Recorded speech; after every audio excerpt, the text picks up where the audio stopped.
and, similarly, when a canal was to be built or any other work of a public character undertaken.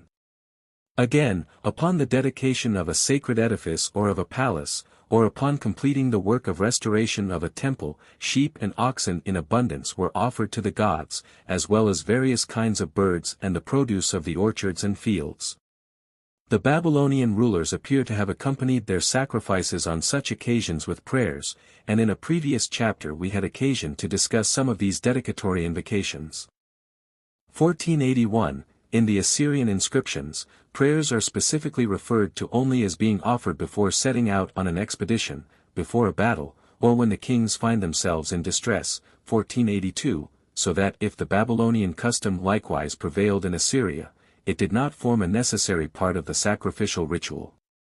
The sacrifice as a pure homage is illustrated by the zeal which the Assyrian kings manifest towards honoring the great temples of the south. The northern rulers were anxious at all times to reconcile the southern population to Assyrian control, and it was no doubt gratifying to the south to find Tiglath-Pileser too. 1483, upon entering the ancient centers like Sippar, Nippur, Babylon, Borsippa, Cutha, Kish, Dilbat, and Erech, proceeding to the temples in those places in order to offer his sacrifices. The example of Tiglath-Pileser is followed by his successors down through the time of Ashurbanabal. As often as the Assyrian monarchs may have had occasion to proceed to Babylonia, and the occasions were frequent, owing to the constant disposition of the south to throw off the hated yoke, they emphasized their devotion to Marduk, Nabu, Enlil, Shamash, and the other gods who had their seats in the south. Sargon, 1484, goes so far in this homage as to pose as the reorganizer of the cults of Sippar, Nippur, Borsippa, and Babylon, and of restoring the income to temples in other places. 1485, but there was another side to this homage that must not be overlooked. By sacrificing in the Babylonian temples, the Assyrian rulers indicated their political control over the south.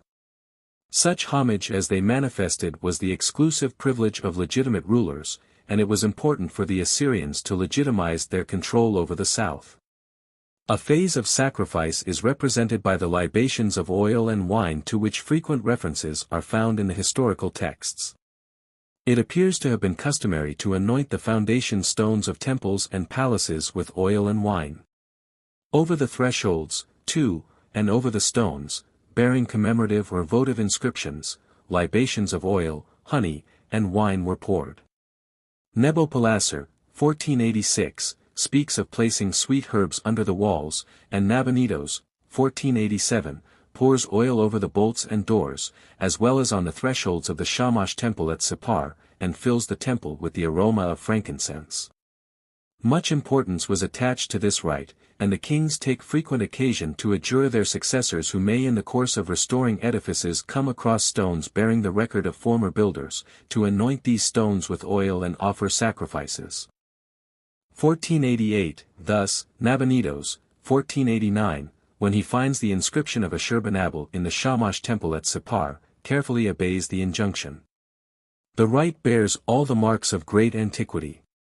The instances of its occurrence in the Old Testament, notably in the case of Jacob's act of pouring oil over the holy stone at Bethel, 1490, confirm this view, and the interpretation for the rite suggested by Robertson Smith, 1491, that the oil was originally the fat of the sacrificed animal smeared over an object or a person, as a means of investing them with sanctity, accounts satisfactorily for the invariable juxtaposition in the cuneiform texts of sacrificial offerings with the anointing of the inscribed stones. We have no evidence that the rulers of Babylonia and Assyria were anointed with oil on their installation, though it is not improbable that such was the case. The use of the oil in this case is but a modification of the same rite, which, it is to be noted, loses some of its ancient force by the spread of the custom in the Orient of unguents as a part of the toilet. 1492, the use of odorous herbs, which, we have seen, were placed under the walls, and of honey and wine, which were poured over bolts, 1493, is also directly connected with the sacrificial cult. The libation in its purer form appears in the custom of the Assyrian kings of pouring wine over the animal slain by them in the hunt. The act is intended to secure divine favor towards a deed which involved the destruction of something that by all ancient nations was held sacred, namely, life. Even a despot of Assyria felt that to wantonly destroy life could not be safely undertaken without making sure of the consent of the gods. Significantly enough, Ashurbanipal offers his libations after the lion or bull hunts to Ishtar as the goddess of battle. 1494, the animal is sanctified by being devoted to a goddess, just as the victims in a battle constitute the conqueror's homage offered to the gods who came to his assistance. Sacrifices with libations are so frequently represented on the seal cylinder that this testimony alone would suffice to vouch for the importance attached to this rite in the cult. One of the most archaic specimens of Babylonian art, 1495, represents a worshipper, entirely naked, pouring a libation into a large cup which stands on an altar. Behind the altar sits a goddess who is probably A or Malkatu, the consort of the sun god. The naked worshipper is by no means an uncommon figure in the early Babylonian art, 1496, and it would appear that at one time it was customary to remove one's garments preliminary to stepping into the god's presence, just as among the Arabs the cult of the Kaaba in Mecca was conducted by the worshippers at an early period without their clothes. 1497, the custom so frequently referred to in the Old Testament to remove one's shoes upon entering sacred territory, a custom still observed by the modern Muslim, who leaves his shoes outside of the mosque, may be regarded as an indication that at an earlier period people removed their garments as well as the sandals. It may be that the order to take off the sandal alone, as recorded in the Old Testament, is nothing but a euphemistic phrase, suggested by a more refined age, to strip oneself. Certainly, when we find that in the days of Saul, the seers went about naked, there can no longer be any doubt that there was a time when the Hebrews, too, like the Arabs and Babylonians, entered the holy presence naked. The institution of daily sacrifices is vouched for in the case of the larger religious centers like Babylonia, Borsippa, Sippar, Cutha, as well as Nineveh for the late periods. Nebuchadnezzar, for example, tells us, 1498, that he provided for a sacrifice of 6 lambs daily in the temple Eshidlam at Cutha, sacred to Nergal and Laz, while for Nabu's temple at Borsippa, the daily sacrifices were arranged on a still larger scale, and included 2 fattened bulls of perfect form, 16 smaller animals, besides offerings of fish, birds, leek, various kinds of wine, honey, cream, and the finest oil, all intended, as the king tells us, for the table of Nabu and his consort. No doubt the daily official sacrifices at Marduk's temple were even more elaborate. The custom of regular sacrifices in the larger temples may be traced back to an early period. The technical terms for such sacrifices are satuku and jinu. Both terms convey the idea of being fixed, perpetual, 1499, and suggest a comparison with the Pentateuchal institution of the Talmud, 1500, i.e., the daily sacrifice. Whenever the kings in their inscriptions mention the regular sacrifices, it is in almost all cases with reference to their reinstitution of an old custom that had been allowed to fall into neglect, owing to political disturbances which always affected the temples, and not as an innovation. Innovations were limited to increasing the amounts of these regular sacrifices. So, for example, Nabubaladan restores and increases the jain of the great temple Ibabara at Sippar. 1501. But regular sacrifices do not necessarily involve daily offerings. The same terms, jinu and satuku, are applied frequently to monthly offerings, and except in the large religious centers, regular sacrifices were in all probabilities brought on certain days of each month, and not daily. The days thus singled out, as will be shown further on, differed for various sanctuaries. It would be important if we could determine the share in these regular sacrifices taken by the people at large, but the material at hand does not suffice for settling the question. There are frequent references to tithes in the clay tablets forming part of the archives of temples, and monthly tributes are also mentioned. We certainly may conclude from these references that the people were taxed in some way for the support of the temples. Ashurbanipal in one place speaks of reimposing upon the population of the south the provision for the Satuku and Jinu due to Ashur and Balit, 1502, and the gods of Assyria, but, for all that, it is not certain that the regular sacrifices at the temples partook of a popular character. One gains the impression that, except on the occasions when the people came to the sanctuaries for individual purposes, the masses as such had but comparatively little share in it. In this respect the cult of the Hebrews, which has so many points in common with the Babylonian ritual as to justify the hypothesis that the details of sacrificial regulations in the priestly code are largely derived from practices in Babylonian temples, was more democratic. Closely attached as the Babylonians were to their sanctuaries, the regular sacrifices do not appear to have been an active factor in maintaining this attachment. A more decidedly popular character is apparent in the votive offerings made to the temples.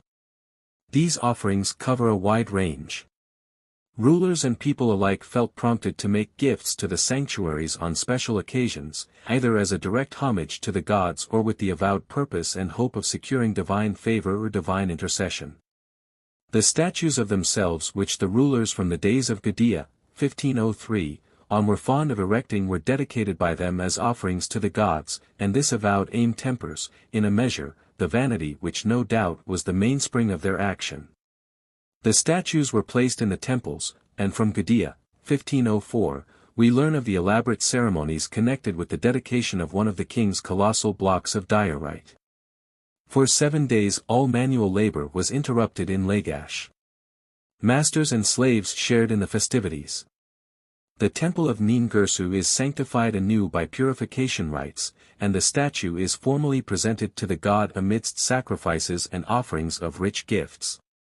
The account given in the Book of Daniel, 1505, of the dedication of Nebuchadnezzar's statue may be regarded as an equally authentic picture of a custom that survived to the closing days of the Babylonian monarchy, except that we have no proof that divine honors were paid to these statues. 1506, the front, sides, and back of Gudea's images were covered with inscriptions, partly of a commemorative character, but in part, also, conveying a dedication to Nin-Girsu. Similarly, the steles of the Assyrian kings, set up by them either in the temples or on the highways beyond the confines of Assyria, and which had images of the rulers sculptured on them in high relief, were covered with inscriptions, devoted primarily to celebrating the deeds of the kings, but, since the victories of the armies were ascribed to the assistance furnished by the gods, an homage to Ashur or some other deity was involved in the recital. That the gods were accorded a minor share of the glory was but in keeping with the pride of the Assyrian rulers, who were less affected than the rulers of the south by the votive character of the statues. Both Babylonians and Assyrians, however, unite in making images of the gods as a distinct homage, and in giving elaborate presents of gold, silver, precious stones, costly woods, and garments to the sanctuaries as votive offerings to the gods. These presents were used in the decoration of temples and shrines, as well as of the statues of the gods or as direct contributions to the temple treasury. Celebrations of victories were chosen as particularly appropriate occasions for making such votive offerings. So Agun-Kakrimi, upon bringing back to Esagila the statues of Marduk and Sarpanidam that had been taken away by ruthless hands, bestows rich gifts upon the temples and describes, 1507, at great length the costly garments embroidered with gold and studded with precious stones that were hung on Marduk and his consort. Equally vivid is the description of the high, conical-shaped caps, made of lapis lazuli and gold, and decorated, furthermore, with various kinds of stones, that were placed on the heads of the deities. Garments for the statues of the gods appear to have been favorite votive offerings at all times. Nabuballadin, in restoring the cult of Shamash at Sippar, makes provisions for an elaborate outfit of garments, 1508, specifying different garments for various periods of the year. It would appear from this that for the various festive occasions of the year, the garments of the gods were changed, much as in other religions, including the Catholic Church, the officiating priests are robed in different garments on the various festive or solemn occasions. Votive tablets or discs of lapis lazuli, agate, turquoise, gold, silver, copper, antimony, and other metals with dedicatory inscriptions were deposited in the temples. What particular purpose they served we do not know. As a specimen of the more common formula on these tablets, a lapis lazuli tablet of Nippur may be chosen. It is offered by a Kassite king, and reads, 1509, as follows. To Bel his lord Kadashman Turgu for his life presented. A knob-shaped object, 1510, of fine limestone contains a dedication in similar phrases to Marduk. It is offered by Belipish, who is probably identical with a Babylonian ruler of this name in the 7th century, a contemporary of Sennacherib Frownyface 1511, to Marduk, his lord Belipish for the preservation of his life made and presented. Kings, however, do not appear to be the only ones for whom these votive offerings were prepared. A dedication to a personage otherwise unknown and to all appearances a layman reads Frownyface 1512, to Ea, 1513, his lord, Belzir, son of Ea Ban, for the preservation of his life made and presented.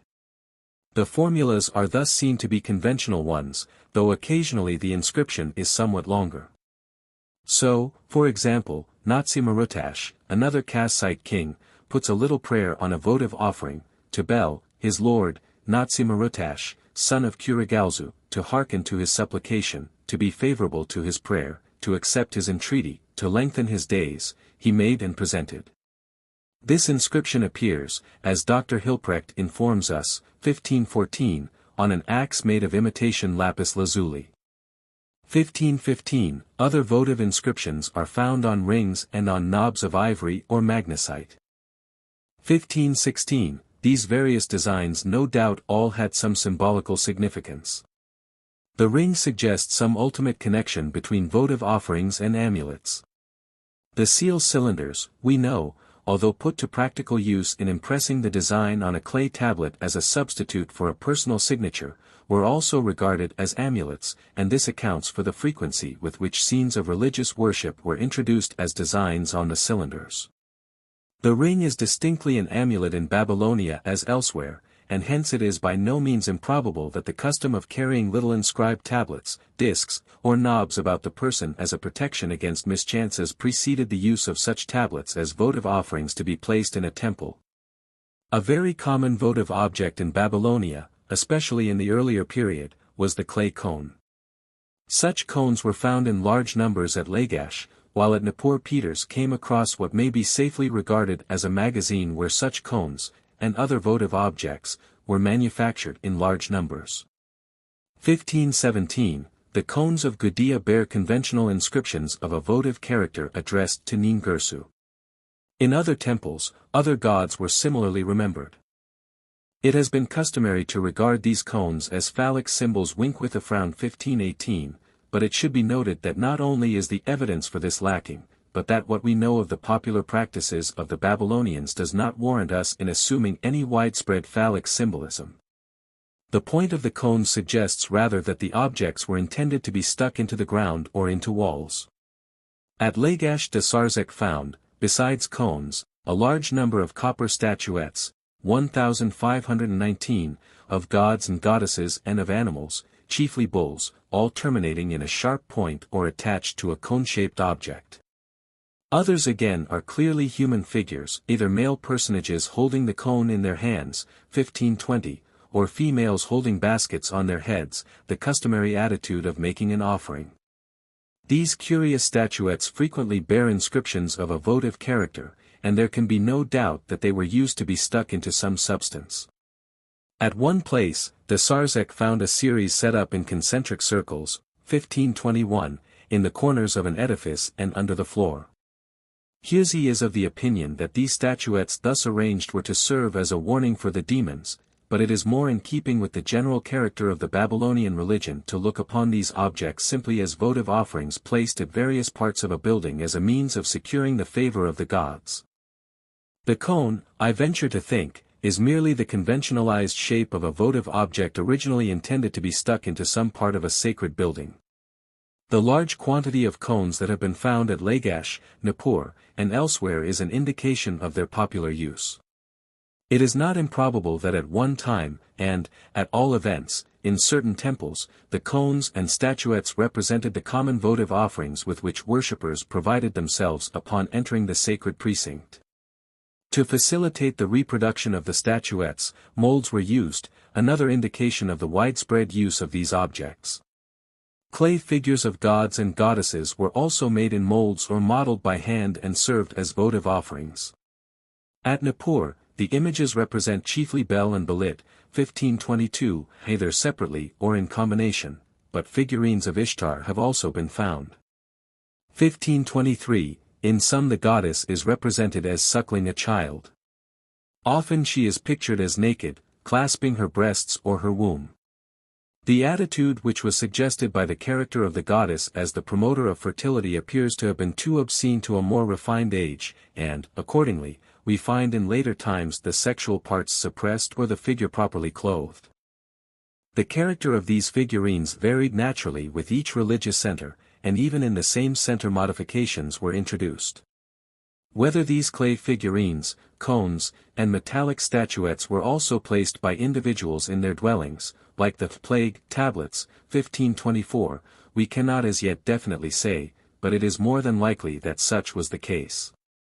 The teraphim familiar to us from the references in the Old Testament, 1525, and evidently used as talismans, belong to the class of votive offerings under consideration. The figurines and cones, and also, though to a smaller degree, the copper statuettes, thus introduce us to the popular phases of the cult. As symbols of homage they appear to have survived to a late period, and their use as talismans did not materially affect their character as offerings, made by the people upon seeking the sanctuaries. The more costly objects, as vases, 1526, artistically worked weapons, handsome seas, bowls, altars, and statues of the gods and other furniture for the temples were left to the rulers. Such offerings were made with great pomp. They were formally dedicated by large processions of priests, with the accompaniment of hymns and music. The kings of Assyria presented the captured gods as votive gifts pleasing to their deity. 1527, they bring back with them from their campaigns the beams of the edifices that they destroyed and offer them to Ishtar. 1528, upon coming to Babylonia, they do not fail to bring presents of gold, silver, precious stones, copper, iron, purple, precious garments, and scented woods to Marduk and Sarpanedum, to Nabu and Tashmitum, and the other great gods. 1529, the first fruits of extensive groves are offered by Ashurnasirpal to Ashur and the temples of his land. 1530, the rulers of Assyria vie with the kings of Babylonia in presenting gardens, 1531, and lands to the gods as votive offerings, but for all that, in ancient Babylonia and Assyria, as among other peoples of antiquity, the more fervent religious spirit was manifested in the small tokens of the masses, whose attachment to the temples was of a different order from that which prompted the rulers of the north and south to a display, in which vanity and the desire to manifest their power play a larger part as one generation succeeds the other. Festivals. We have seen, 1532, that in the developed system of the Babylonian religion, every day of the year had some significance, and that certain days in each month, so e.g., the 7th, 14th, 19th, 21st, and 28th, had a special significance. It has also been pointed out that in different religious centers, the days singled out for special significance differed. In view of this, we must be prepared to find that the festival days were not the same in all parts of Babylonia, nor necessarily identical in the various periods of Babylonian and Assyrian history. The common name for festival was Isinu. If we may judge from the use of Asinu as a general name for priest, 1533, a servant of a deity, the underlying stem appears to signify simply to serve. Another name that reveals more as to the character of the Babylonian festivals is Teshiltu, which is used as a synonym for joy, delight. The festivals were indeed joyous occasions, marked by abundance of offerings and merrymaking, though, as we shall see, the somber note in the rejoicings was not absent. The kings dedicate their temples and palaces amidst manifestation of rejoicing. They pray that the gods may occupy the dwellings prepared for them in joy and jubilance, 1534, and the reference to festivals in the historical texts are all of such a character as to make us feel that the Babylonian could appreciate the biblical injunction to rejoice, 1535, in the divine presence, on the occasions set apart as, in a peculiar sense, sacred. Defective as our knowledge of the ancient Babylonian festival still is, the material at our disposal shows that at a comparatively early period, there was one day in the year on which a festival was celebrated in honor of a god or goddess that had a more important character than any other. In the developed zodiacal system of Babylonia, each month is sacred to a deity. 1536, this system was perfected under the direct influence of the theological schools of Babylonia, but so much of it, at all events, rests upon ancient traditions which assigns a month to each god, and since Marduk is not accorded the first place, but takes his position in a group of solar deities, and since, moreover, these solar deities have a position in the calendar which accords with their specific solar character, 1537, we may proceed a step further and assume with some confidence that the Babylonian scholars were guided, in large part, at least, by ancient traditions in parceling out the months as they did.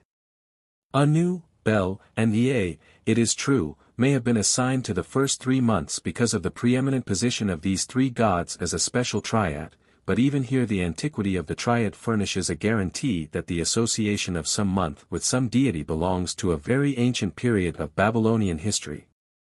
This being the case, it would be natural that the first day of the month sacred to a deity would be regarded as his or her festival par excellence, and in the case of the cult of a deity spreading beyond its original limits, this festival would assume a more general character. On this day the people would come from all parts of the district within which the cult was carried on, to pay their homage to the god or goddess. In the days of Gudea, we find Bau occupying this superior rank. Her festival had assumed such importance as to serve for reckoning the commencement of the year. Hence it became known simply as the Day of Zagmuku, 1538, that is, the New Year's Day.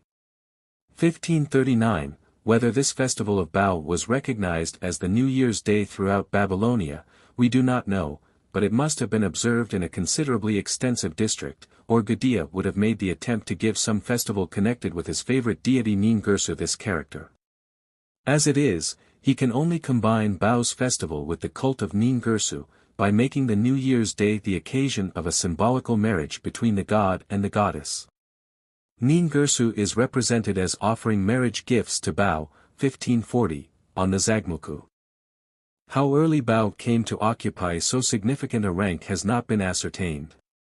It is her quality as the Great Mother, as the goddess of fertility in abundance, 1541, rather than any political supremacy of the district in which she was worshipped, that constitutes the chief factor in giving Bau this preeminence, just as we have found in the case of the other great goddesses of Babylonia, Nina, Nana, Ishtar, specific traits and not political importance lending them the significance they acquired.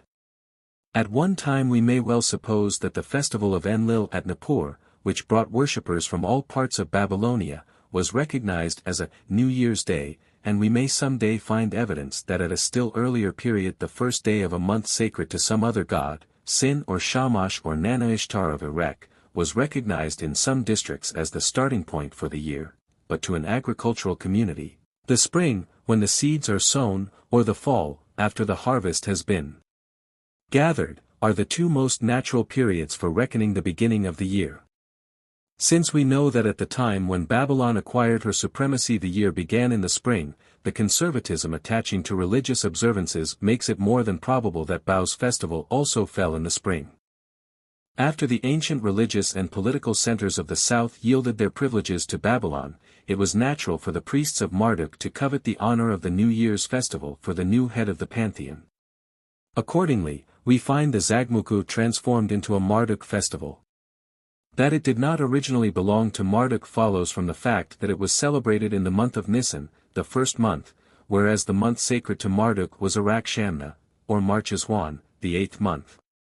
The deliberate transfer of the Zagmuku to Marduk is also indicated by the fact that the festival of Nisan has another name by which it is more commonly designated, Akitu. 1542, the name seems to have been originally a general term for a festival, and it is natural that Marduk's festival should have come to be known as the festival, just as among the Hebrews the annual fall pilgrimage to the sanctuary at Jerusalem became known as the Hag, the pilgrimage par excellence. To distinguish it from other festivals, Marduk's festival is sometimes spoken of as the Great or the Lofty Akitu. The first day was properly the Zagmuku, whereas the Akitu itself extended at least over the first 11 days of Nisan, 1543, and may indeed have lasted the entire month, but Zagmuku was also used for the festival period. The New Year's Day was marked by a solemn procession.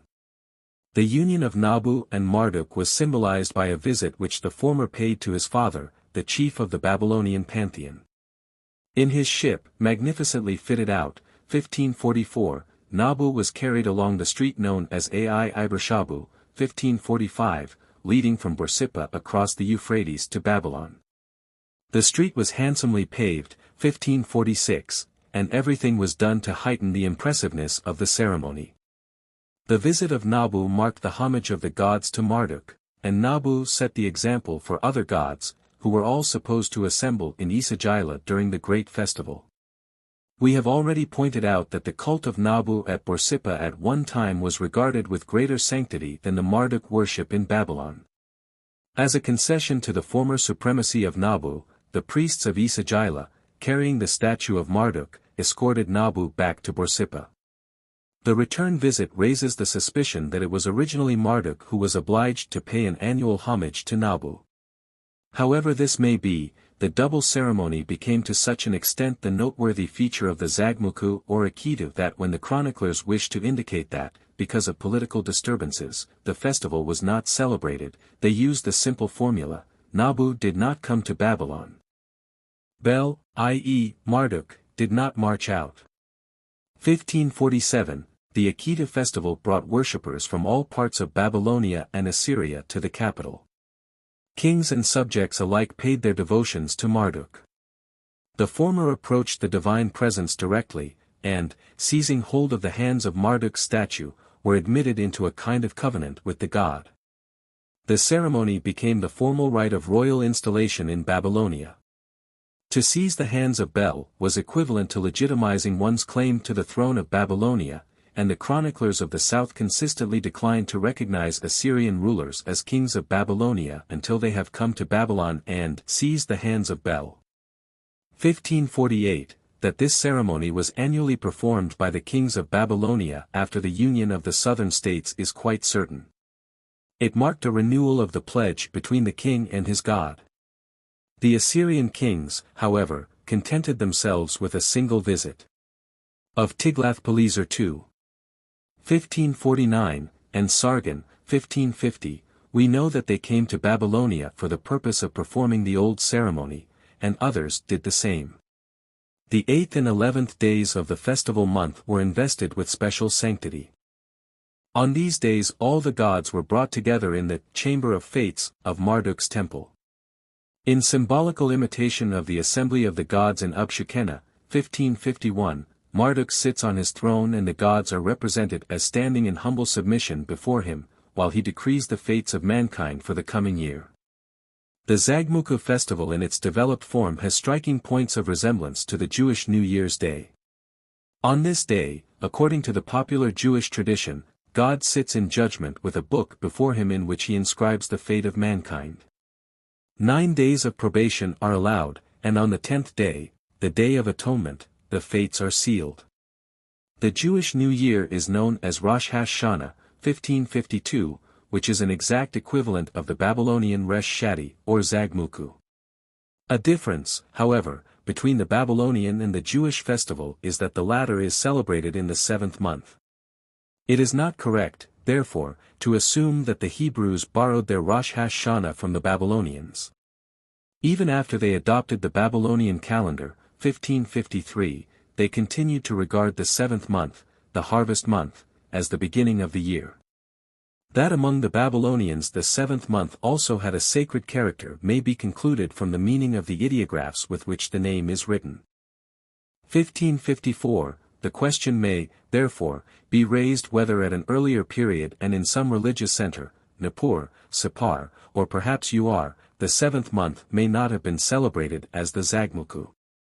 At all events, we must for the present assume that the Hebrews developed their New Year's Day, which they may have originally received from Babylonia, independently of Marduk's festival, though, since the Rosh Hashanah does not come into prominence among the Jews until the period of the so-called Babylonian exile, The possibility of a direct Babylonian influence in the later conceptions connected with the day cannot be denied. 1555, of the other festivals of the Babylonians and Assyrians but few details are known. Several references have already been made to the Tammuz festival. 1556, originally a solar festival, celebrated in the fourth month at the approach of the summer solstice, it became through the association of ideas suggested by the mourning of Ishtar for her lost consort Tammuz a kind of All Souls' Day, on which the people remembered their dead. Dirges were sung by the wailing women to the accompaniment of musical instruments, offerings were made to the dead, and it is plausible to assume that visits were paid to the graves. The mourning was followed by a festival of rejoicing, symbolizing the return of the solar god. The Tammuz festival appears to have had a strong hold upon the masses, by reason of the popularity of the Tammuz myth, nor was it limited to the Babylonians.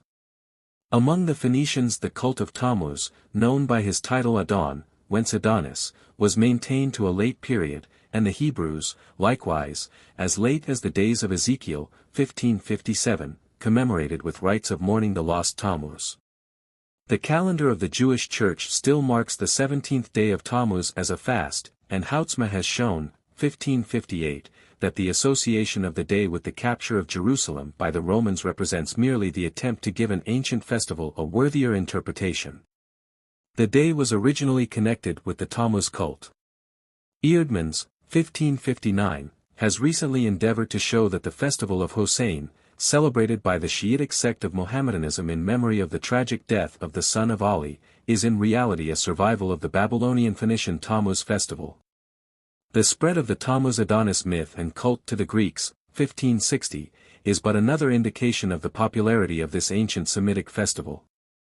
The old Zagmuku festival in honor of Bao and the Tammuz festival, celebrated in spring and summer, respectively, are also closely associated with agricultural life.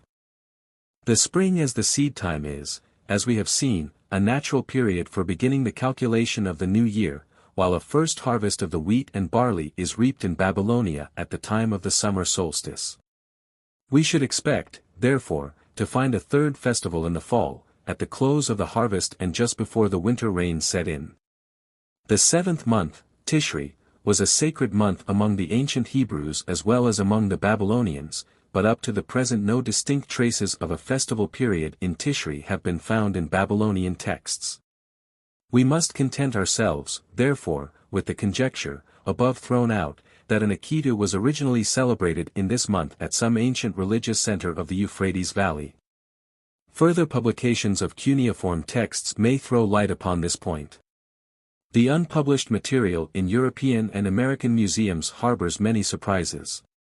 In Ashurbanabel's Annals, 1561, there is an interesting reference to a festival celebrated in honor of the goddess Gula, the goddess of healing, 1562, on the 12th day of Iyar, the second month. The festival is described ideographically as Sigar, 1563, but from the fact that the same ideographs are used elsewhere to describe a day sacred to Sin and Shamash, 1564, it would appear that Sigar is not a specific appellation, but a general name again for festival. This month Iyar and this particular day, as a favorable one, is chosen by Ashurbanabel for his installation as king of Assyria. The same month is selected for a formal pilgrimage to Babylonia for the purpose of restoring to Esagila a statue of Marduk that a previous Assyrian king had taken from its place, 1565, and Layman is probably correct in concluding, 1566, that this month of Iyar was a particularly sacred one in Assyria, emphasized with intent perhaps by the kings, as an offset against the sacredness of Nisan in Babylonia. Festivals in honor of Ninib were celebrated in Kala in the months of Elul, the 6th month, and Shabat, the 11th month. 1567, the 6th month, it will be recalled, is sacred to Ishtar. 1568, Ninib being a solar deity, his festival in Elul was evidently of a solar character. From Ashurbanabel, 1569, again, we learn that the 25th day of Sivan, the 3rd month, was sacred to Belit of Babylon, and on that day a procession took place in her honor. The Belit meant is Sarpanitum in her original and independent role as a goddess of fertility. The statue of the goddess, carried about, presumably in her ship, formed the chief feature of the procession. Ashurbanipal chooses this favorable day as the one on which to break up camp in the course of one of his military expeditions. We would naturally expect to find a festival month devoted to the god Ashur in Assyria. This month was Elul, the 6th month. 1570, the choice of this month lends weight to the supposition that Ashur was originally a solar deity. 1571, the honors once paid to Ninib in Kala in this month could thus easily be transferred to the head of the Assyrian pantheon. Although in the calendar the 6th month is sacred to Ishtar, her festival was celebrated in the 5th month, known as Up. 1572, this lack of correspondence between the calendar and the festivals is an indication of the greater antiquity of the latter. In the great temple to Shamash at Sippar, there appear to have been several days that were marked by religious observances. Nabuballadin, 1573, 9th century, emphasizes that he presented rich garments to the temple for use on 6 days of the year, the 7th day of Nisan, 1st month, 10th of Iyar, 2nd month, 3rd of Elul, 6th month, 7th of Tishri, 7th month, 15th of Arak-Shamna, or Marcheswan, 8th month, and the 15th of Adar, 12th month. These garments are given to Shamash, to his consort Malkatu, and to Bunim. 1574, since from a passage in a Babylonian chronicle, 1575, it appears that it was customary for Shamash on his festival to leave his temple, we may conclude that the garments were put on Shamash and his associates, for the solemn procession on the 6 days in question. The festivals in Nisan and Elul are distinctly of a solar character. The choice of 2 other months immediately following Nisan and Elul cannot be accidental. The interval of 33 days between the Nisan and Iyar festivals and 34 days between the Elul and Tishri festivals may represent a sacred period. 1576, Tishri, moreover, as has been pointed out, is a sacred month in a peculiar sense. Marcheswan, it may be well to bear in mind, is sacred to Marduk, a solar deity, while the 15th of Adar, curiously enough, is an old solar festival that, modified and connected with historical reminiscences, became popular among the Jews of Persia and Babylonia during the Persian supremacy in the Semitic Orient, and survives to this day under the name of the Purim festival. 1577, at all events, the 6 days may be safely regarded as connected in some way, direct or indirect, with solar worships, and it is natural to find that in so prominent a center of sun worship as Sippar, all the solar festivals were properly and solemnly observed. It is disappointing that up to the present so little has been ascertained of the details of the moon cult, the great rival to Shamash worship, in the old cities of Ur and Haran. In the Babylonian calendar, the 3rd month, Sivan, is sacred to Sin, but since, as we have found, the festivals in honor of the gods do not always correspond to the assignment of the months, we cannot be certain that in this month a special festival in honor of Sin was observed. Lastly, besides the regular and fixed festivals, the kings, and more especially the Assyrian rulers, did not hesitate to institute special festivals in memory of some event that contributed to their glory. Agan-Kakrimi, 1578, instituted a festival upon restoring the statues of Marduk and Sarpanidam to Babylon, and Sargon does the same upon restoring the palace at Kala. 1579, dedications of temples and palaces were in general marked by festivities, and so when the kings return in triumph from their wars, laden with spoils and captives, popular rejoicings were instituted. But such festivals were merely sporadic, and, while marked by religious ceremonies, were chiefly occasions of general jollification combined with homage to the rulers. Such a festival was not called an Isinu, but a Nagatu, 1580, a merrymaking. 1581, more directly connected with the cult was a ceremony observed in Assyria upon the installation of an official, known as the Limu, who during his year of service enjoyed the privilege of having official documents dated with his name. 1582, the ceremony involved a running, 1583, of some kind, and reminds one of the running between the 2 hills Marwa and Safa in Mecca that forms part of the religious observances in connection with a visit to the Kaaba. 1584, the name of the ceremony appears to have been Puru, or Buru. To connect this word with the Jewish festival of Purim, as Sayce proposes, 1585, is wholly unwarranted. The character of the Puru ceremony points to its being an ancient custom, the real significance of which in the course of time became lost.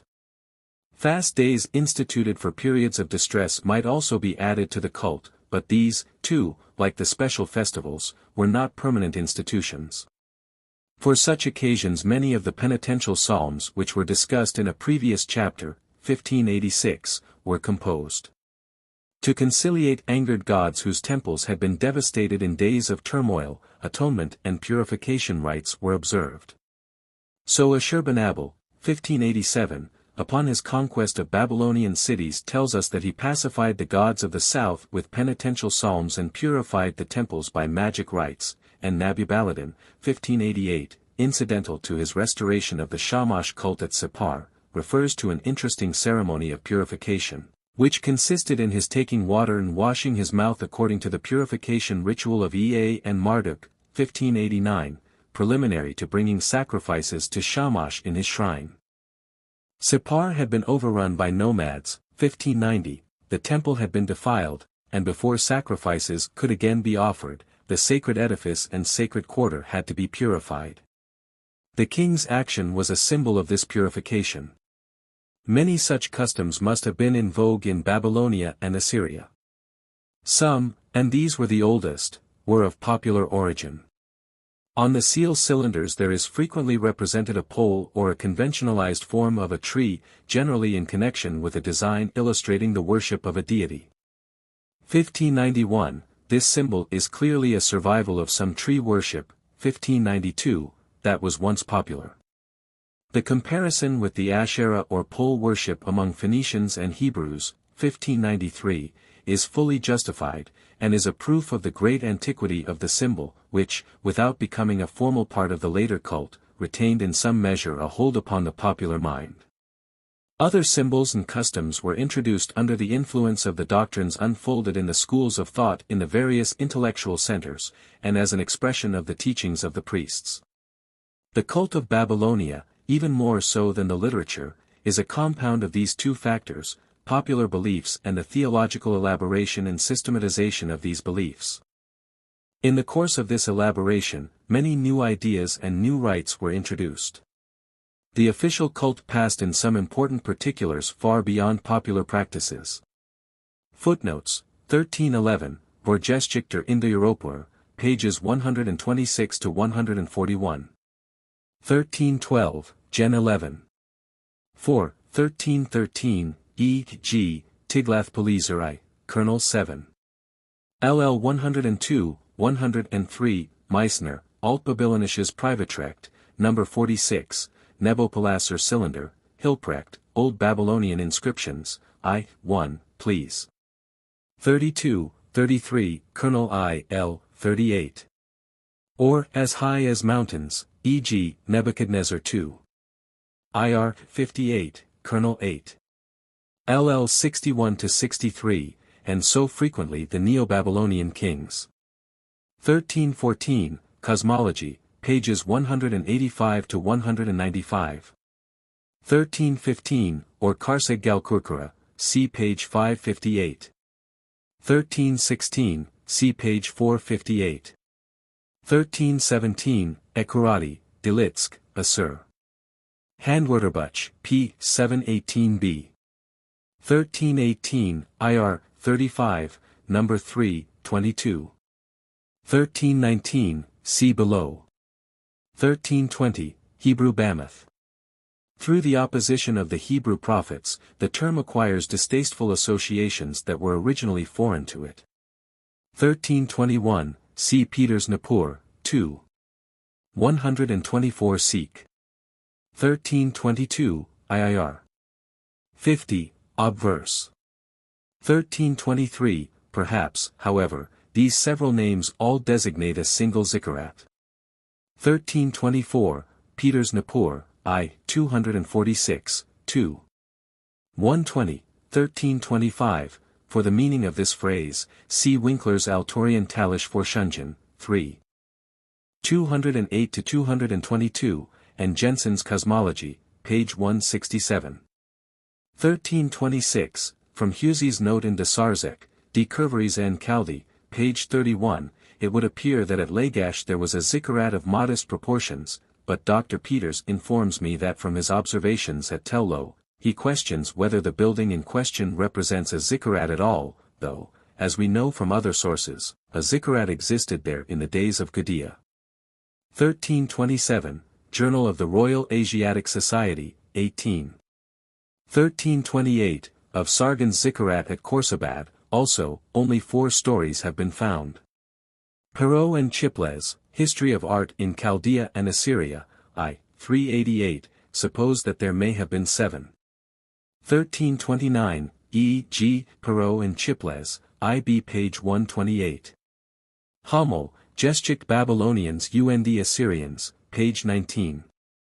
1330, Peters, Nippur, I. 214, found many yellow-colored bricks at Borsippa. 1331, Book I, section 98. 1332, see a paper by E. W. Hopkins on the holy numbers of the Rig Veda, Oriental Studies, Boston, 1894, pages 141 to 147. 1333, written ideographically, as the names of the zikkurats and of all sacred edifices invariably are. 1334, see above, page 459. 1335, inscription G, Colonel I. L. 14, D. Colonel 2. L. 11. 1336, AR. 50, obverse 20. See page 472. 1337, Cosmology, pp. 171 to 174, 1338, the suggestion is worthy of consideration whether the name, 7 directions of heaven and earth, may not also point to a conception of 7 zones dividing the heavens as well as the earth. One is reminded of the 7 heavens of Arabic theology. 1339, so e.g., Colin, Assyrian und Babylonian, 3D edition, page 58, Vigorex, La Bible et les Découvertes modernes, 4th edition, I. 358. 1340, lit. House to be seen, e.g. near. C. e.g., Vr. 29, number 4, 40, and Delitsk, Assur. Handwörterbuch, page 262. 1341, so at Babylon, at least, according to Herodotus. Traces of such a room were also found in connection with the zikkurat at Nippur, Peters, Nippur, 2. 122, 1342, Bit Perishti. IIR. 50, obverse, 6. Another name, or perhaps the name of a second zikkurat at Nippur, see page 616, note 2, is Im Karsag, i.e., Mountain of Awe. Peters' rendering, Nippur, 2. 122, of the names is inaccurate. 1343, Peters' Nippur, 2. Chapter 6. 1344, Schick, Die Stiftstadt, der Tempel, und der Tempelplatz der Jetztzeit, pages 8, 9. 1345, Snaukurgrange Mecca, Atlas, PL 1. The present structure, though comparatively modern, is built after ancient models. 1346, Schick, IB. Pages 125 to 131. 1347, Die Stiftstadt, der Tempel, und der Tempelplatz der Jetztzeit, page 82. 1348, on the significance of the gate in sacred edifices, see Trumbull, The Threshold Covenant, pages 102 to 108. 1349, Dr. Peters is of the opinion that at the entrance to the temple area proper at Nippur there also stood 2 large columns. 1350, Découvertes en Chaldee, pages 62 to 64. Hughes, in a valuable note, already suggests the comparison with the 2 columns of Solomon's which is here maintained on the basis of the excavations at Nippur. 1351, IB, page 64. 1352, the best example for Assyria is furnished by the magnificent bronze gates of Balawat, now in the British Museum. See Birch and Pinches, The Bronze Ornaments of the Palace Gates of Balawat, London, 1881. 1353, see the illustrations in Perrault and Chiples, History of Art in Chaldea and Assyria, I. 142, 143. 1354, so Puckstein and Friedrich, but see Meissner Rast, nach einmal das Bithalani und die Assyrische Saal, Leipzig, 1893. 1355, Discoveries among the ruins of Nineveh and Babylon, Plan 2. 1356, Papaku for Pakpaku, from the stem Paku, to close. Paraku, from Paraku, to shut off, to lock. 1357, Inscription D, Kernel 2. L. 9. 1358, V. Rawlinson, PL 60. 1359, Book I, Sector 183. 1360, see the chief passage, IR 54, Kernel 2, LL 54-65, another name is Equa, dwelling. 1361, see page 423. 1362, VR. 50, Kernel I, L 5. 1363, VR. 41, Number 1, Rev 18. 1364, IVR. 57, 24a. Jensen's suggestion, Cosmology, page 242, to read Marduku is out of the question. 1365, what Jensen says, Cosmology, page 10, of the temple at Sippar would apply to the Papaku in the temple, rather than to the whole structure. 1366, de Sarzec, Decoverts en Chaldee, please. 24, 25 bis, etc., 1367, see page 537. 1368, de Sarzec, Decoverts en Chaldee, please.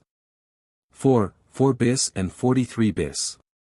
On the latter, bulls, lions, and eagle in combination. 1369, see page 653. 1370, see the plan in Schick, Die Stiftshut, PL 5. Layard, Discoveries among the Ruins of Nineveh and Babylon, pages 642-648, points out some analogies between the constructions at Nimrod and Solomon's buildings, but what he says applies chiefly to the palaces. 1371, Herodotus, Book I, Sector 183, speaks of 2 altars outside of the Temple of Marduk in Babylon. In the case of so important a structure, the number of altars was naturally more numerous. 1372, see Hussey's note in de Sarzec's Decoverts en Chaldee, p. 65, 1373, see pages 109 seek. 1374, see page 106. 1375, Recul de Travaux, etc., 17. 39, 1376, see pages 140 seek. 1377, the date of this king has recently been pushed down by Thorodangien, considerably later than the date assigned to him by Hilprecht, Revue Sémitique, v. 265-269. 1378, see page 110. 1379, Nebuchadnezzar, IR 65, Kernel I, LL 34, 35. 1380, this is to be concluded from Nebuchadnezzar, IBL 32. 1381, see Thiela's note, Zeitschrift für Assyriologie, 2. 184, note. 1382, IR 55, Kernel 4. LL 54-57. 1383, see Thiela, Zeitschrift für Assyriologie, 2. 190, 1384, 3 Rawlinson, PL 66.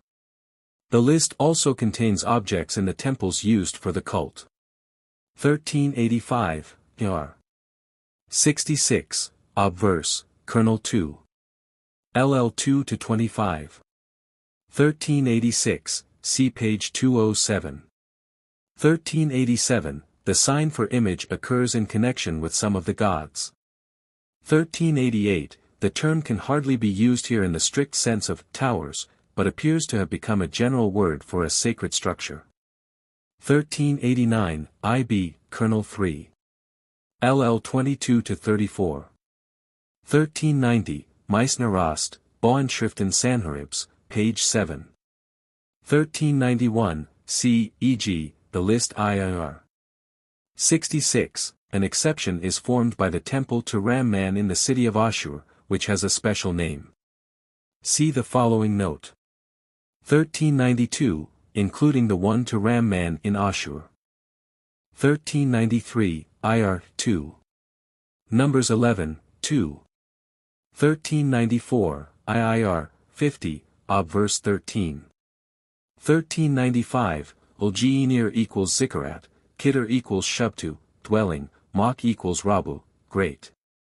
1396, the name approaches closely to the conception of a Zikkurat in the book of Genesis, as a ladder connecting heaven and earth. Gen 28. 12, 1397, see above, page 619. 1398, the ideas, true, fixed, established, eternal are all expressed by the element zeta. 1399, I adopt this reading as the one generally used. 1400, see above, page 242. 1401, or Tush. C.F. Bruno, sign list, number 10523. 1402, Orub. C. Jensen, Kiel's BIBL 3, I, pages 15, 173. 1403, see above, page 57. 1404, compare the name, Belitseri, mistress of the fields, as the name of a goddess who belongs to the pantheon of the lower world. See page 588. 1405, IR. 61, numbers 1, 2, 6. 1406, text, car, i.e., dam, wall, or quay. 1407, IR. 50, L. 8. 1408, Basalt Catalogue, etc., page 1776. 1409, one is reminded of Isaiah's sentiment, LVI. 7, regarding the temple of Yahweh, which is to be called a house of prayer for the world. 1410, lit. Enclosure. 1411, the synagogue is called a house, just as the Babylonian temple is, and among names of synagogues, or of congregations, in modern times that form close parallels to the names of Babylonian temples may be instanced, house of prayer, glory of Israel, tree of life. The custom of naming Christian churches after the apostles represents a further development along the order of ideas current in Babylonia. 1412, E. G. IIR. 50, Zikkurats, IR. 61, IR. 66, 1413, see Basalt Catalogue, etc., page 1776 and elsewhere. 1414, E. G. IIR. 54-60, IR. 67-69, VR.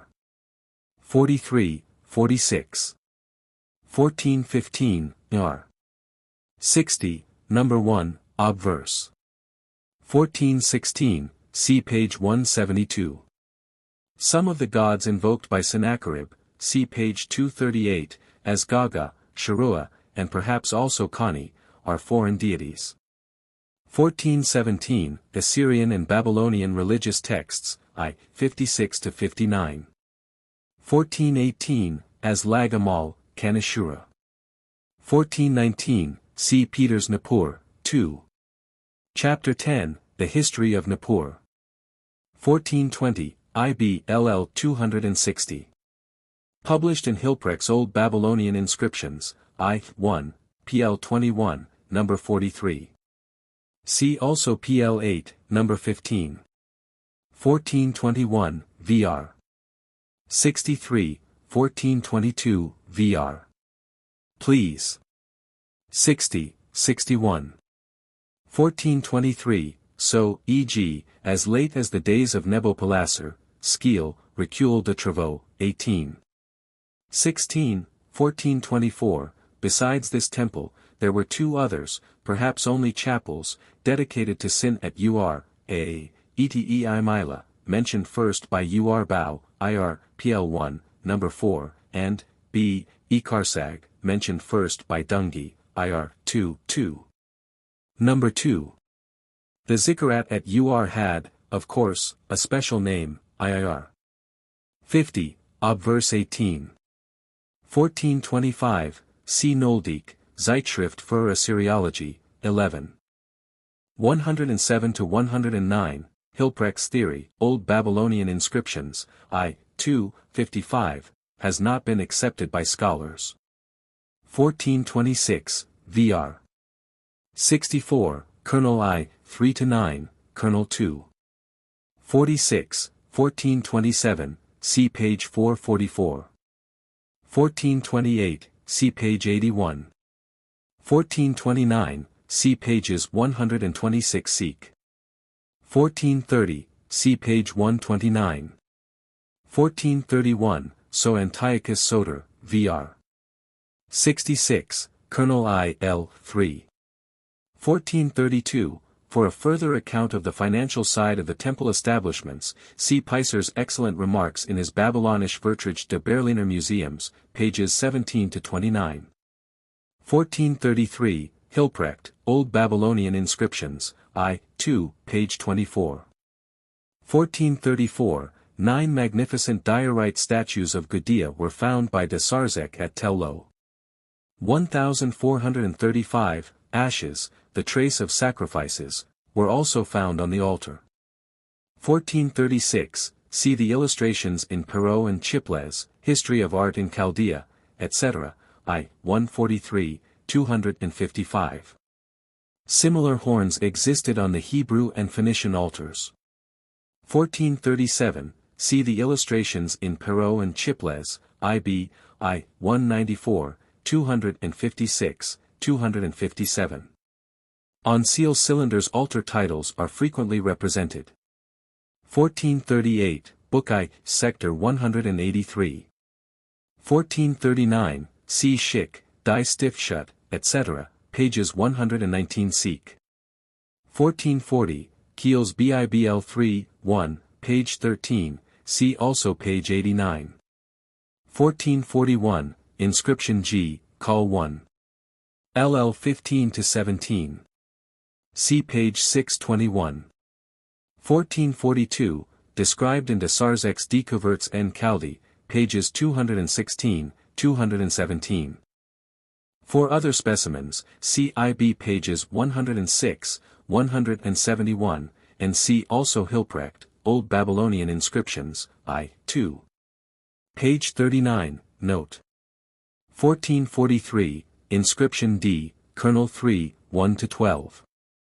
1444, see Winkler's note, Kiel's BIBL 3, 2, page 16. 1445, IR, 54, Kernel 3. L, 10. 1446, IB, 55, Kernel 4. L, 1, 2.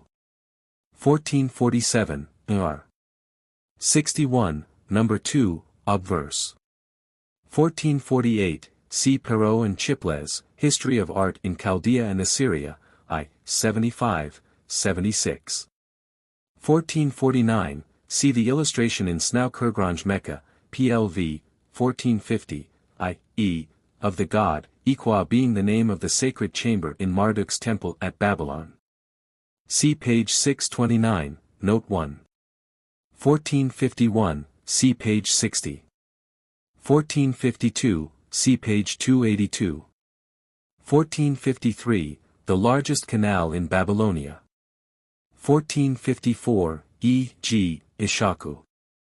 1455, Shah and Naku, i.e., the one over the sacrifice. Zeitschrift für Assyriology, 7. 174, note. 1456, that these terms represent classes of priests is indicated by the fact that the abstract derivative Shengutu, Kalutu, Ishiputu, and also Remkutu, see below, are used as general terms for priesthood. 1457, Ir. 32, number 3. 1458, a spear carrier of Marduk occurs in contract tablets. 1459, Dupsheru. 1460, Dayanu. 1461, E.G. I.R. 48, number 6, LL 26, 27. 1462, Shengu equals priest, Maku equals great. 1463, see above, p. 657, 1464, Delitsk, Assur. Handwörterbuch, p. 149b. 1465, see pages 356 seek.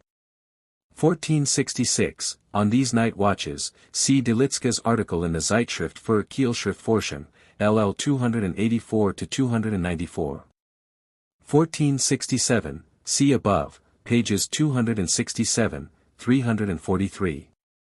1468, Karimtu, Kisratu, Bukatu, Shamuktu. CIIR, 32, number 2, LL 31-36, and above, pages 475, 484. 1469, see his article on Sacrifice, in the 9th edition of the Encyclopaedia Britannica and his Religion of the Semites, lectures 6-11. 1470, so in the regulations of the priestly code, Leviticus 3. 14-17, 1471, inscription G, calls, 3-6. 1472, hardly roosters, as Jensen, Cosmology, page 517, proposes. 1473, C. E. G. Gudea, inscription F, COLS 3, 4. 1474, see on this general subject Merlier's admirable articles, La place du totemisme dans l'évolution religieuse, Revue de l'histoire de religions, 36. 1475, see pages 397, 398. 1476, see Peters Nippur, LL 131, and Hilprecht, Cuneiform Texts, 9. PL 13. 1477, see Ward, on some Babylonian cylinders supposed to represent human sacrifices, Proc, America Oriental SOC May, 1888, pages XXXX. 1478, see E.G. Layard, Monuments of Nineveh, First Series, please. 7, 23, place, Nineve et Elisiri, P.L. 46, etc., 1479, the winged figures of the Assyrian and other ancient monuments, Proc. SOC BIBL Arch 12. 383-393, see also Bonavia, the sacred trees of the Assyrian monuments, Babylonian and Oriental Record, volumes 3, 4, whose conclusions, however, are not always acceptable. 1480, see Chapter 19, Oracles and Omens. 1481, see pages 295-299. 1482, see E.G. Sennacherib, IR, 47, Colonel V. LL 50-54, Ashurbanabal, Ras Sam Cylinder, Colonel 2. L. 116, and Colonel 4. L. 9. 1483, IR. 67, 11, 12. 1484, Cylinder, L. 4. 1485, Winkler, Die Kielschrifttext Sargens Prunkenschrift, LL 134, 135. 1486, Hilprecht, Old Babylonian Inscriptions, I. 1, PL 33, Colonel 2. LL 54-56. 1487, VR. 65, Colonel 2. L. 13. 1488, C. E.G. Tiglath-Pileser I, IR. 16, Colonel 8. LL 56, 57, Sennacherib, IR. 47, Colonel 6. L. 67-71. 1489, VR. 64, Colonel 2. LL 43-45. 1490, Gen 28. 18, 1491, Religion of the Semites, page 364. 1492, C. Robertson Smith, IB page 215. 1493, Vr. 61, Kernel 4. LL 33, 34. 1494, IR, 7, No. 9. 1495, Husey and de Sarzex Decoverts en Chaldee, page 209. 1496, several examples occur in de Sarzex Decoverts en Chaldee. See also Ward, Proc, America Oriental SOC, May, 1888, p. C. Delitsk, Assur. Handwörterbuch, p. 270b. 1535, Deuteronomy 12. 18, 16.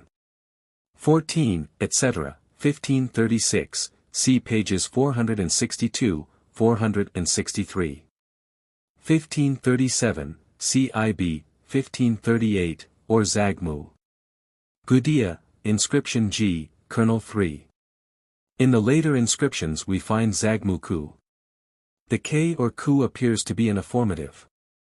See Umlaut, Zeitz. F. Assur. 3, 41. The reading Zamuku is found, IR 67, Kernel I, L, 34. 1539, Resh Shadi. See page 681.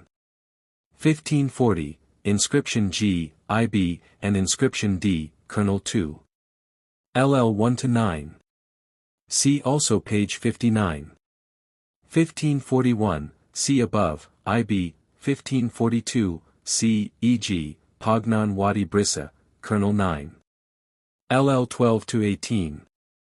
1543, this follows from a passage in Nebuchadnezzar's inscription, IR 54, Kernel 2. L 57. 1544, see page 654.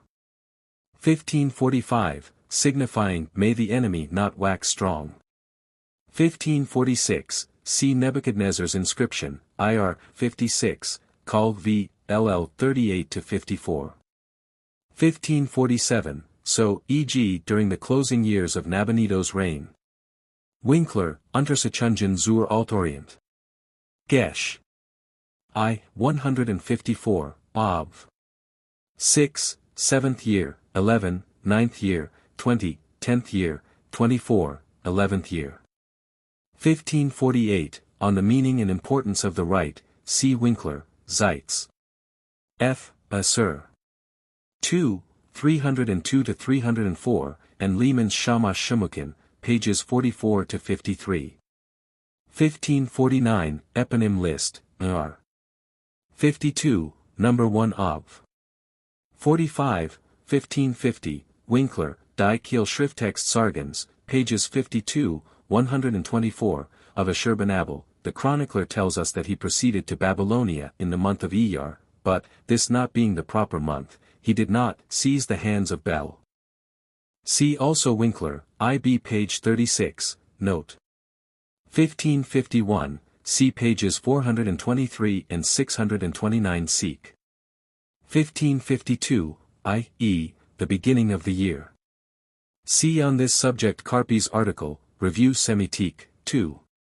146-151, 1553, see page 464. 1554, CIB, Note 3. 1555, the opinion of many scholars that the Rosh Hashanah dates from the Babylonian exile because not referred to in the Book of Deuteronomy is open to serious objections. The festival has traces of antiquity, like the Day of Atonement, and appears to have been revived during the captivity, under Babylonian influence. 1556, see especially pages 484 and 575. 1557, Ezekiel, 8. 14, there is probably a reference also to the Tammuz festival in Zech, 12. 10, 11. The interpretation offered by Robertson Smith, Religion of the Semites, page 392, note, for the mourning rites appears strained. 1558, Over de Israelitische Verständigen, Amsterdam, 1897, pages 4-6, 12-17. 1559, Zeitz. F. Assur. 9, 290 seq. 1560, C. Farnell, The Cults of the Greek States, 2. 648 seq. 1561, Ras Sam Cylinder, Colonel I, LL 11, 12. 1562, see pages 105 and 173 seq. 1563, The Reading Sunigar and Shumgar, So Jensen, Keels Bibl 2. 155, are also possible. 1564, IVR. 32, 49b, where the 20th day of the intercalated Elul is so designated. An official, the Great Sigar, is mentioned in a list, IIR. 31, number 5, 33a. 1565, see the discussion and passages, in Lehman's Shamash Shumukin, pages 43 seq. One is tempted to conclude that Marduk's statue was removed to Nineveh, not in a spirit of vandalism, but in order to enable Assyrian kings to seize the hands of Bel, without proceeding to Esagila. The Babylonians, no doubt, were offended by such an act, and in order to conciliate them, Ashurbanabal, who pursues a mild policy towards the south, orders the statue to be restored at the time that he appoints his brother Shamash Shumukin as governor of the southern provinces. 1566, IB, page 53, note. 1567, Ashurnasirbal's inscription, IR, 23, Colonel 2. L, 134. 1568, see above, page 462. 1569, Ras Sam Cylinder, Colonel 8. LL 96 to 100. 1570, George Smith, The History of Ashurbanipal, page 126, Cylinder B, Colonel V. L. 77. See also Ras Sam Cylinder, Colonel 3. L. 32. 1571, see above, pages 195, 196. 1572, see Ashurbanabal Cylinder B, Colonel V. L. 16, Keels Bibl 2. 248, also Meissner, Beiträge zum Altbabylonischen Privatrecht, number 14, page 23. 1573, Vr. 61, Colonel V. L. 51-6. L. 8. 1574, see above, pages 74 and 176.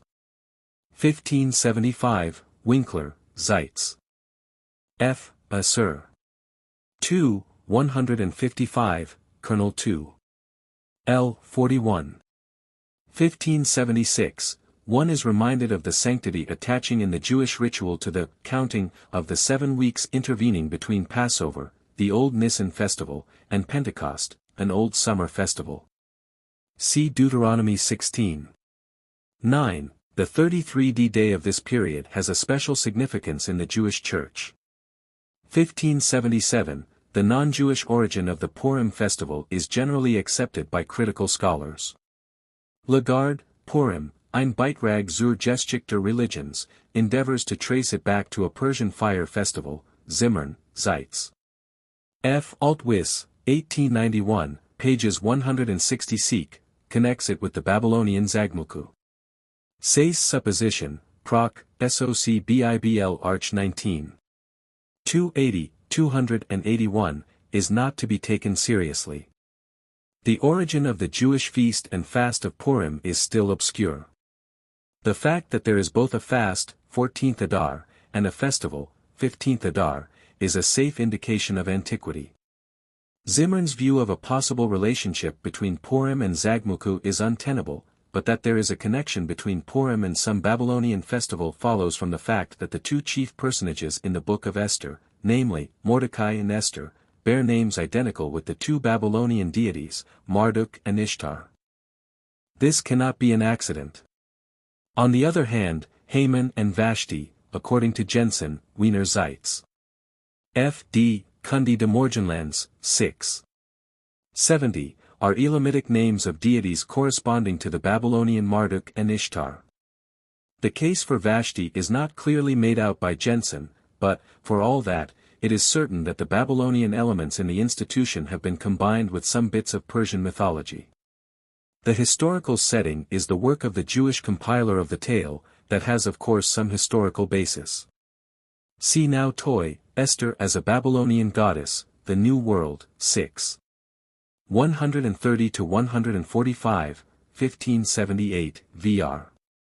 33, Colonel V. L. 40. 1579, Winkler, Die Kielschrifttext Sargens, page 172 and page 26, note. 1580, E. G. Sargens Annals, L. 179, Cylinder, L. 20, vr. 33, Colonel V. L. 40, Nagatu. 1581, not necessarily music festival, as Delitzsch proposes, Assur. Handu, p. 447a. 1582, for examples, see the Assyrian contract tablets translated by Peiser, Kiel's BIBL 4. 98 and Passim. 1583, see the passage Shalmaneser obelisk, LL 174, 175, and Peiser's comment, Kiel's BIBL 4. 106, note. 1584, Burton, A Pilgrimage to Mecca and Medina, 3. Chapter 7. 1585, see above, page 686. 1586, Chapter 18. 1587, Ras Sam Cylinder, Colonel 4. LL 86-89. 1588, Vr. 61, Colonel 2. LL 22-27. 1589, Ea and Marduk, it will be recalled, are the chief gods invoked in magic rites involving purification. See pages 275, 276. 1590, see page 646. 1591, see numerous examples in Menant's collection de Clercq, Paris, 1888. 1592, see above, page 662. 1593, Stade, Geschichte de Volks Israel, I. 458 seq. Chapter 27. Conclusion. General estimate and influence. In forming a general estimate of a religion, one's verdict will largely depend upon the point of view from which the religion in question is regarded. It is manifestly unjust and illogical to apply modern standards to an ancient religion, not that such a religion would necessarily suffer by the comparison involved, but because of the totally different conditions under which religion developed in antiquity from those prevailing in modern times. The close association, nay, the inseparable bond, between religion and the state is only one of several determining factors that might be adduced, while the small scope permitted to individualism in matters of religious belief and practice in a country like Babylonia or Assyria was fraught with such peculiar results that all comparisons, even with other religions of antiquity, could only obscure and not illumine our judgment. There are manifestly three phases of the religion of Babylonia and Assyria that need to be considered in reaching some general conclusions as to the character and rank to be accorded to it, the doctrines, the rites, and the ethics. So far as the pantheon is concerned, the limitations in the development of doctrines connected with it were reached when the union of the several Euphratean states was permanently effected under Hammurabi. Marduk, a solar deity, takes his place as the head of the pantheon by virtue of the preeminent place occupied by his patron city, Babylon. The other great gods, each representing some religious center that at one time or the other rose to importance, grouped themselves around Marduk, as the princes and nobles gather around a supreme monarch. A certain measure of independence was reserved for the great mother goddess Ishtar, who, worshipped under various names as the symbol of fertility, plenty, and strength, is not so decidedly affected by the change as deities like Enlil, Shamash, Sin, and Ea, who could at any time become rivals of Marduk. As the position of Marduk, however, became more and more assured without danger of being shaken, the feeling of rivalry in his relations to the other gods began to disappear. Marduk's supremacy no longer being questioned, there was no necessity to curtail the homage paid to Shamash at Sippar or to Enlil at Nippur, hence the religious importance of the old centers is not diminished by the surpassing glory of Babylon. There was room for all. Marduk's toleration is the best evidence of his unquestioned headship. The centralization of political power and of religious supremacy is concomitant with the focusing of intellectual life in Babylon. The priests of Marduk set the fashion in theological thought. So far as possible, the ancient traditions and myths were reshaped so as to contribute to the glory of Marduk. The chief part in the work of creation is assigned to him. The storm god Enlil is set aside to make room for the solar deity Marduk. But, despite such efforts, the old tales, once committed to writing on the practically imperishable clay, survived, if not in the minds of the people, at least in the archives of the ancient temples. The antiquity of literature in Babylonia was the factor that prevented the cult from acquiring a uniform character in the various parts of the empire.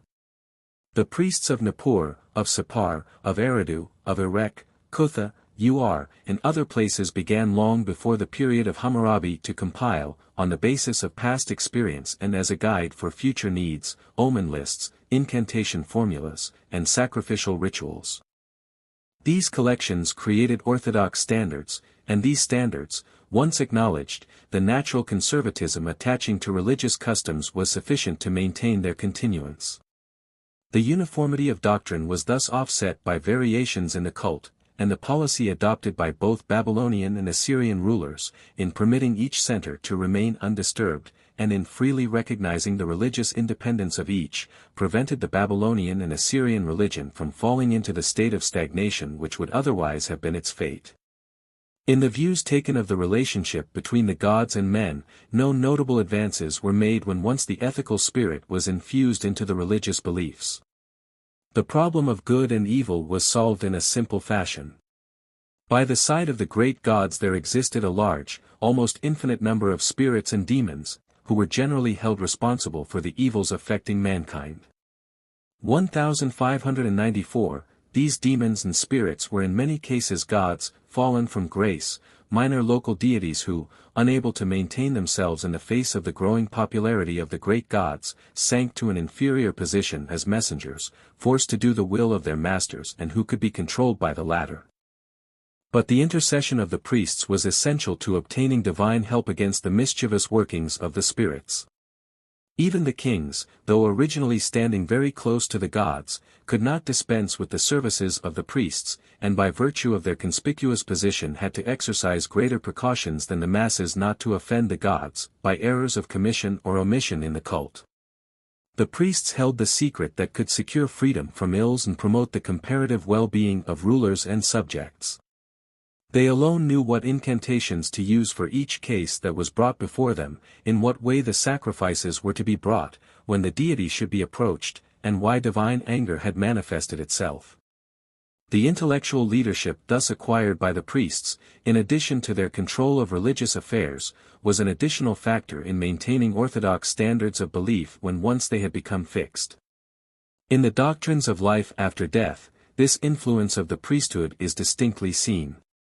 The popular notions were systematized, but the priests, true to their rule as conservators, did not pass beyond primitive conceptions. Some weak attempts at a philosophical view of the problem of death are attempted in the Gilgamesh epic as finally put together under the influence of the Babylonian schools of thought, 1595, but the leaders shared with the people the sense of hopelessness when picturing the life in the great hollow Erilu. It is in the hymns and prayers, rather than in the cosmology and eschatology, that the spiritual aspirations of the priests, and to a limited degree of the masses, manifest themselves. In these productions, whether existing independently or incorporated into incantation rituals, we see the religion of Babylonia at its best. A strong emphasis is placed upon the doctrine that misfortunes and ills come as a punishment for sins of commission or omission.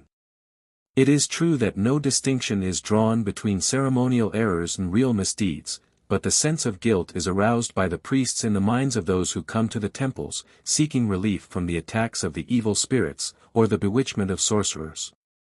It is in this doctrine of guilt, as revealed through the magical texts, that we must seek both for the starting point of the development of an ethical system, so far as such a system existed among the Babylonians, and also for the limitations of this system.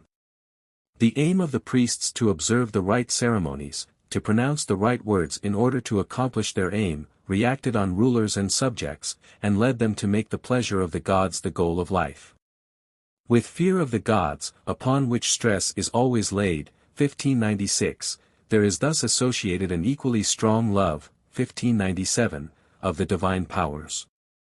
Obedience to the gods is primarily inculcated as a means of securing their protection and blessing, but the fear of the gods, we are told, is the cause of joy. Winkwith around 1598, and the Babylonians passed far beyond the stage of making the satisfaction of one's own desires the standard of right and wrong. A penitential psalm declares, 1599, that what is pleasing to oneself may be sinful in the eyes of a god. The kings pride themselves upon being the promoters of justice. Even the Assyrian rulers, who impress one while conducting their wars as bereft of all softer emotions, declare that their highest aim is to spread plenty and happiness. 1600, Sennacherib calls himself a king who loves righteousness, 1601, and he, as well as his predecessors and successors, busies himself with actually restoring the rights of those of his subjects who have been wrongfully deprived of their possessions. The standard of private morality was high both in Babylonia and Assyria. The legal and commercial tablets reveal that proper consideration was given to the treatment of woman, a most satisfactory index of ethical conditions. 1602, she could hold property and dispose of it. Before the courts, her status did not differ materially from that of the male population. The husband could not divorce his wife without sufficient cause, and children owed obedience to the mother as well as to the father. 1603, polygamy, as a matter of course, prevailed, but it is an error to suppose that polygamy is inconsistent with high ideals of family life, even though it does not lead to the highest ideals. Hatred, lying, cheating, using false measures, removing boundaries, adultery, insincerity are denounced in the incantation texts, 1604, and in accord with this standard, we see in the records of lawsuits and agreements between parties, 1605, clear indications of the stringent laws that prevailed in order to protect citizens against infringement of their rights. It comes as a surprise, but also as a welcome testimony to the efficacy of justice in Assyria, to find Ashurbanabal emphasizing the fact that he established ordinances so that the strong should do no harm to the weak. 1606, the institution of slavery flourished in Babylonia and Assyria throughout all periods of their history, 1607, but there were various grades of slaves. Some classes differed but little from that of servants, indentured for a longer or shorter period for certain services. The temple slaves appear to have largely belonged to this class. Mild treatment of slaves is enjoined and was the rule. The slaves are often the confidential agents of their masters who attend to the business affairs of the latter. We find slaves holding property in their own right. Contracts entered into by them are legal and binding. Injuries inflicted upon them by their masters are punished, and they are protected against losses and mishaps encountered while in service.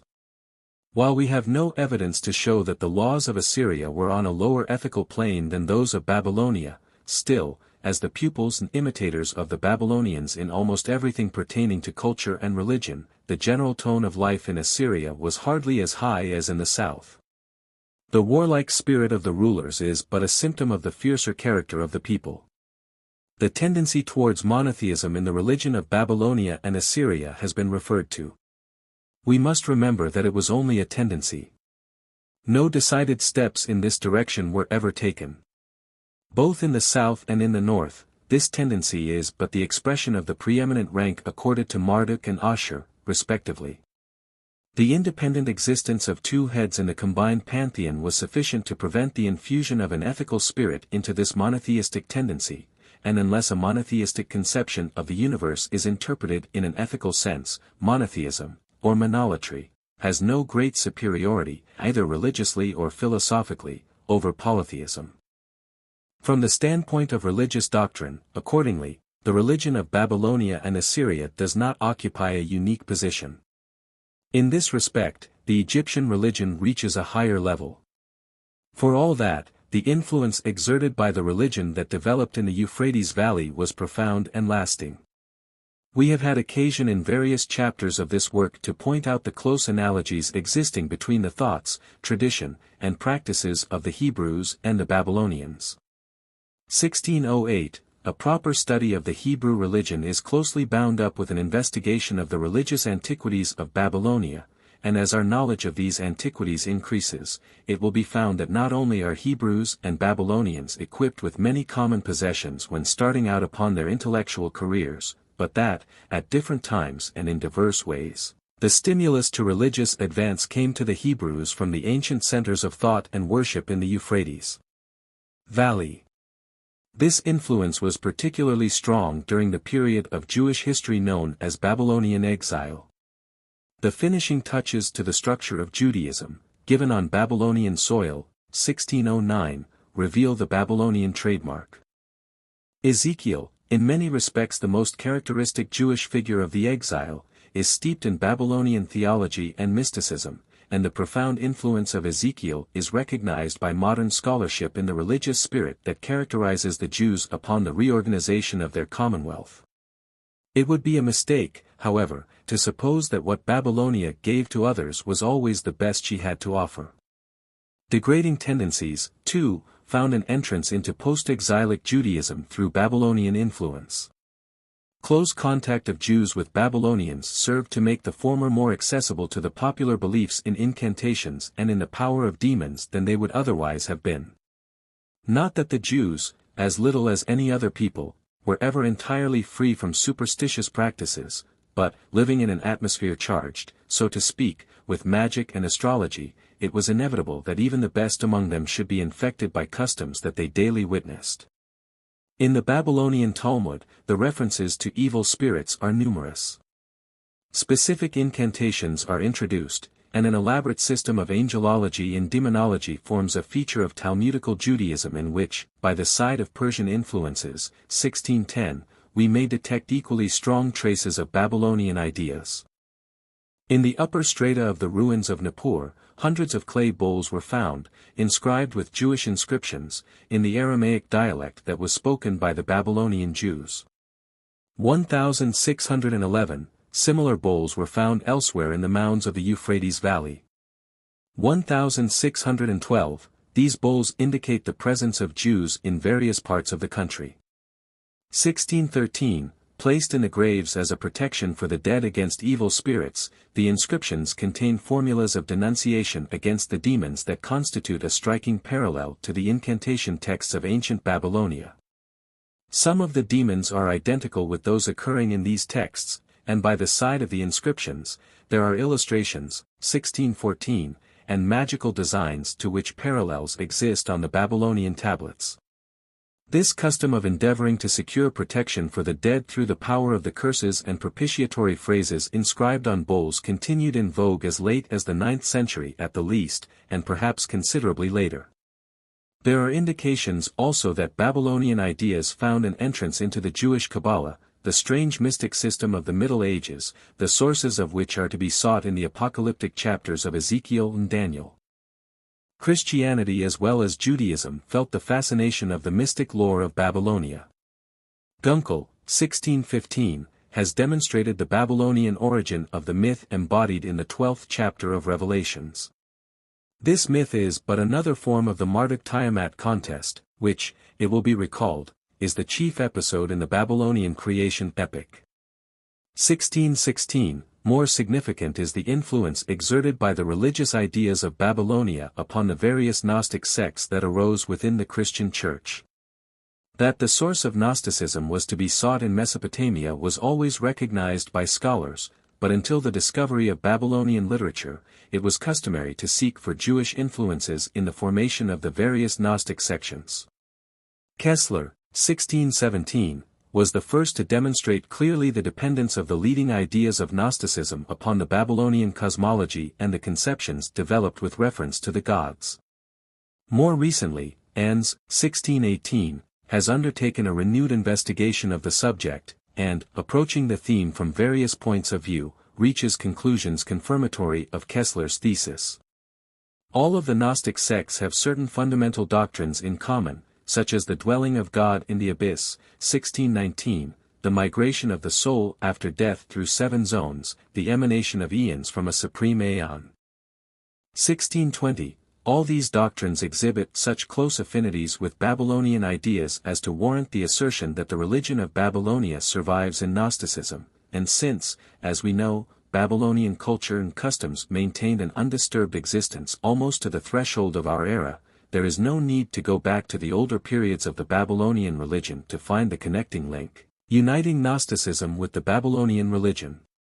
The spread and influence of the Gnostic sects was notoriously wide. It is sufficient to recall the chief centers of Gnostic schools of thought in Antioch, Edessa, and Alexandria and the various branches of the powerful sect of the Ophites. The influence of these schools extended into Greece and Rome.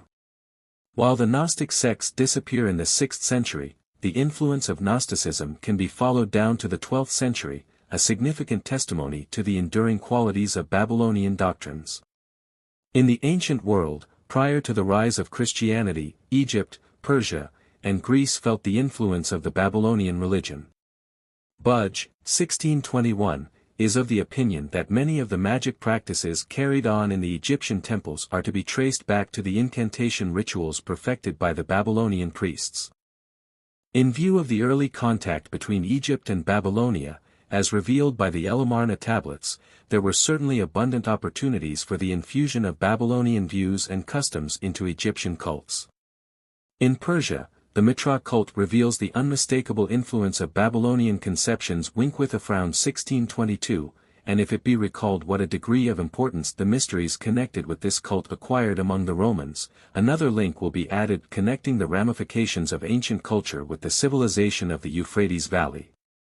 The strong admixture of Semitic elements both in early Greek mythology and in Grecian cults is now so generally admitted by scholars as to require no further comment. 1623, these Semitic elements are to a large extent more specifically Babylonian. The spread of the Gilgamesh epic and of the Ishtar cult into Asia Minor and Greece may be instanced as illustrations of Babylonian influence, and granting that the Phoenicians acted largely as the mediators in carrying these ideas to the Greek settlements, still there must have been influences at work long before this direct contact with Semitic culture that prepared the way for the ready acceptance which Semitic conceptions and Semitic practices found. The time has not yet come for pronouncing an opinion as to the influence exerted by Babylonia upon lands in the distant East. The theory of de la Couperie, 1624, and Ball, which proposes to trace the Chinese script to the hieroglyphic system of Babylonia, is still to be tested. Early commercial contact between the Euphrates Valley and India is maintained as a probable theory by several scholars, 1625, and the possibility, therefore, of the spread of the religious ideas of Babylonia to the distant East is not to be rejected. Patient research and the additional discoveries, which are constantly being made, will alone place us in a position someday to give a definite answer to the question.